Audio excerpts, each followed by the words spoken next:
The Cafe in the Rain. Part 1. The Rainy Reunion.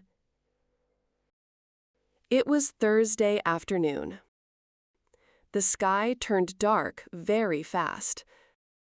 Rain started to fall heavily on the city streets. Emma walked quickly with a bundle of roses in her arms. She did not have an umbrella. She ran into the nearest cafe, the Blue Mug. She shook the rain off her coat. She looked up and froze.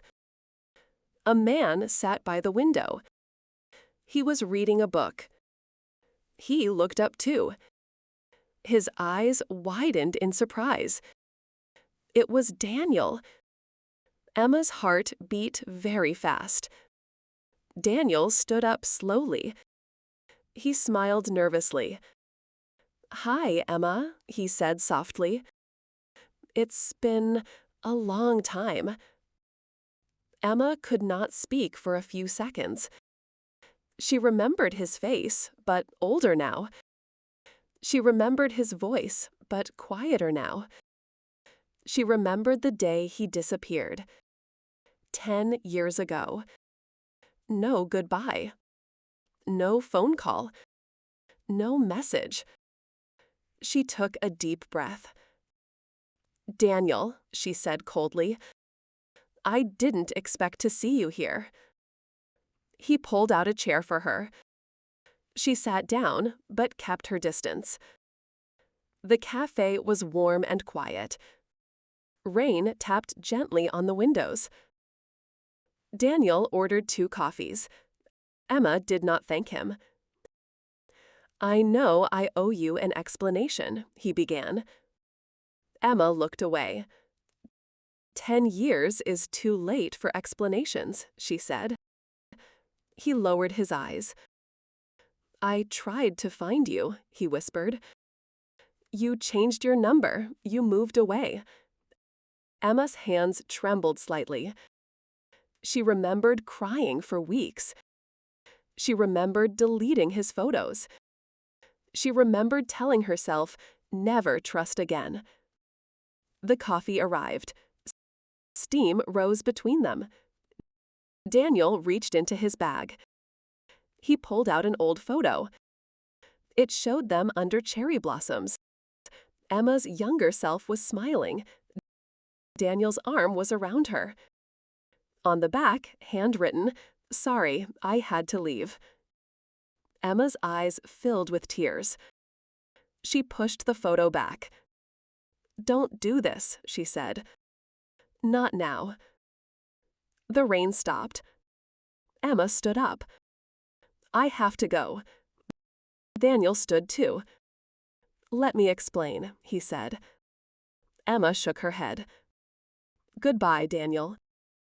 She walked out without looking back. Daniel watched her leave. He whispered to himself, "I'll find you again." Part 2. Flowers and Letters. The next morning, Emma opened her flower shop as usual. She arranged tulips in a blue vase. The bell on the door rang. It was Daniel. Emma's stomach tightened. He held a small bouquet of daisies. "I thought you might like these," he said. Emma did not smile. "We're not friends, Daniel." "I know," he said. "But I want to try." He left the flowers on the counter. He left before she could say no. The next day, he came again. This time with sunflowers. And a note. "You always loved these." Emma threw the note away. But she kept the flowers. Her friend Sophie visited that afternoon. Sophie owned a bookstore next door.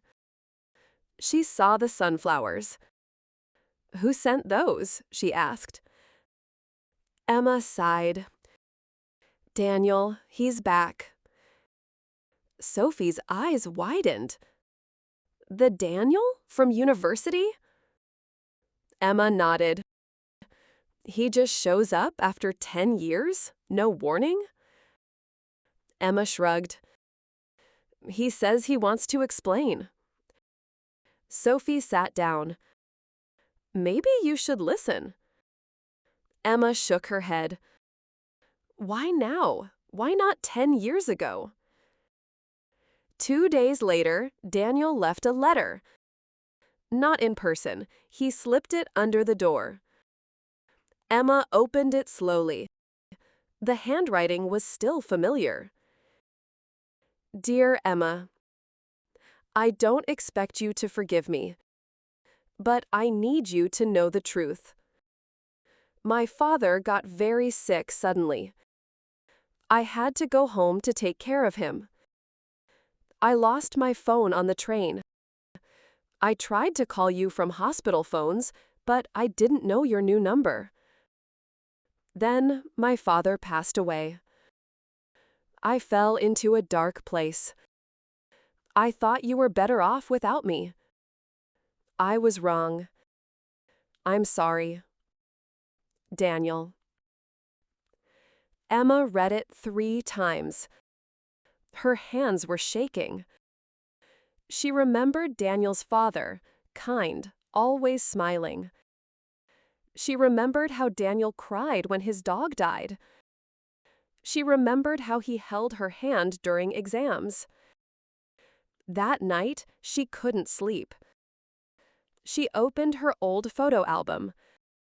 Page after page, them laughing, traveling, studying, dancing. She touched the photo of the cherry blossoms.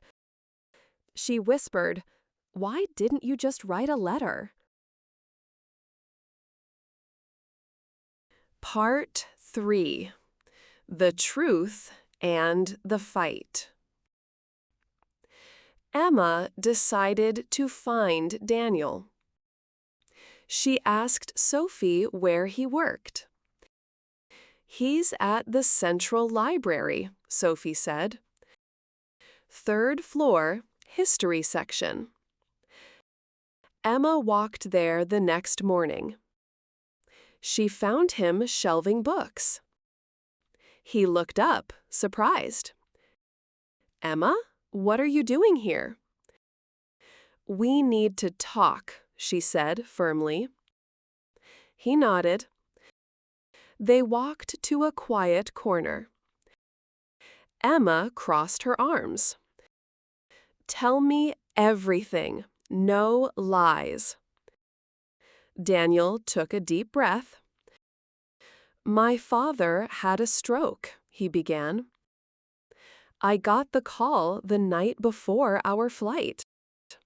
I packed and left without telling anyone. I thought I'd be back in a week. But he got worse. I stayed for months. Then he died. I didn't know how to face you. I thought you hated me. Emma's eyes were wet. You didn't even try, she said loudly. People turned to look. Daniel lowered his voice. I was broken, Emma. I couldn't sleep. I couldn't eat. I thought if I reached out, you'd say no, and I couldn't handle that. Emma stepped back. So you chose silence? Yes, he whispered. And I regret it every single day. Emma wiped her eyes. You hurt me, Daniel. I know, he said. I'm not asking you to forget. I'm asking you to understand. Emma didn't answer. She turned and walked away. Daniel didn't follow. That evening, Emma sat alone in her shop. Her rent was due next week. Business was slow. She might have to close the shop. She cried quietly. The next morning, she found a flyer taped to her window. Special spring sale, Wild Petals Flower Shop. It had beautiful photos of her flowers. At the bottom, support local, spread kindness. She didn't make this flyer. She called Sophie. Did you do this? No, Sophie said. But I saw Daniel printing them yesterday. Emma's heart skipped. Later, a customer came in. I saw your flyer at the library, she said. I love your roses. 3 more customers came that day. Emma sold more flowers than in the past 2 weeks. She didn't thank Daniel. But she didn't throw away his next letter either. Part 4. The Storm and the Truth. One night, a huge storm hit the city. Wind howled. Rain poured like a waterfall. Emma was at home watching the news.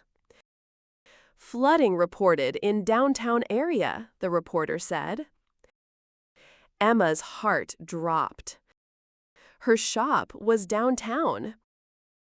She grabbed her raincoat and ran. Water was already ankle-deep on the street. She reached her shop. The door was open. Inside, water covered the floor. Flowers floated in puddles. Vases were broken. Emma screamed. Then she saw someone inside, moving quickly. It was Daniel.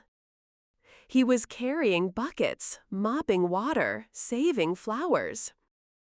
His clothes were soaked. His hair was dripping. He looked up. Emma, thank goodness you're here. She ran to help. They worked side by side for hours. They moved dry flowers to high shelves. They stacked sandbags by the door. They wrapped electronics in plastic. At 3 a.m., the rain slowed. The shop was a mess, but saved. Emma collapsed onto a chair. Daniel sat beside her, breathing heavily. Why did you come? She asked quietly. I saw the weather alert, he said. I knew your shop would flood. You didn't have to do this. Yes, I did, he said. Emma looked at him, really looked. He had dark circles under his eyes. He looked tired. But his eyes were still kind. Thank you, she whispered. Daniel smiled weakly. You're welcome. They sat in silence. The sky began to turn light blue. Morning was coming. Emma broke the silence.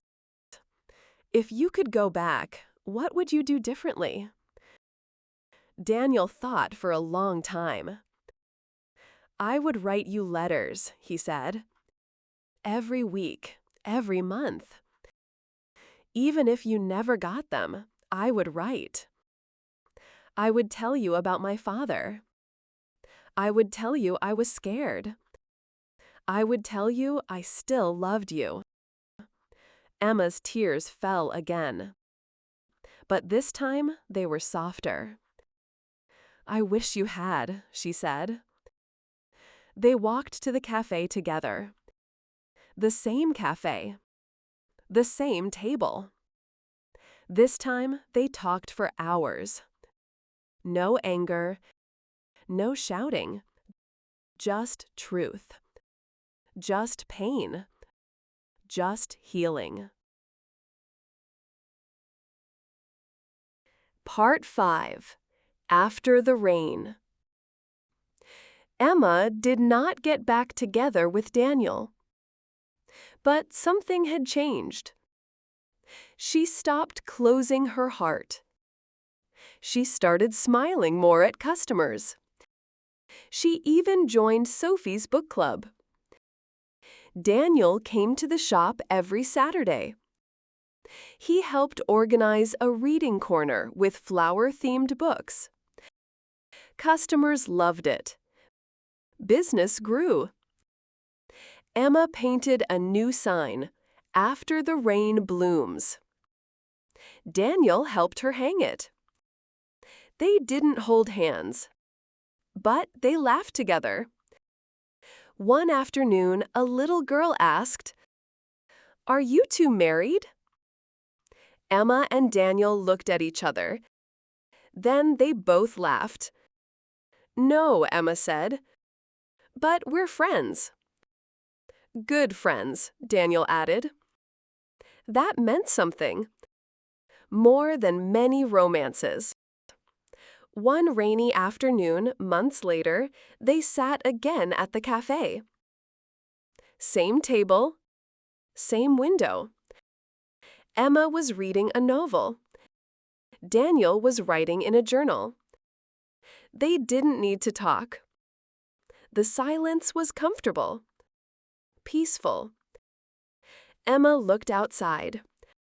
Rain was falling again, but this time it felt gentle. She smiled. Daniel looked up. He smiled back. No words were needed. Emma closed her book. She whispered to herself, "Some relationships don't need to go back to move forward." Daniel heard her. He nodded slowly. "Yes," he said. "They just need time and rain." They raised their coffee cups. A quiet toast. To the past, to the pain, to the healing, to the future. Together, but not together. And that was okay.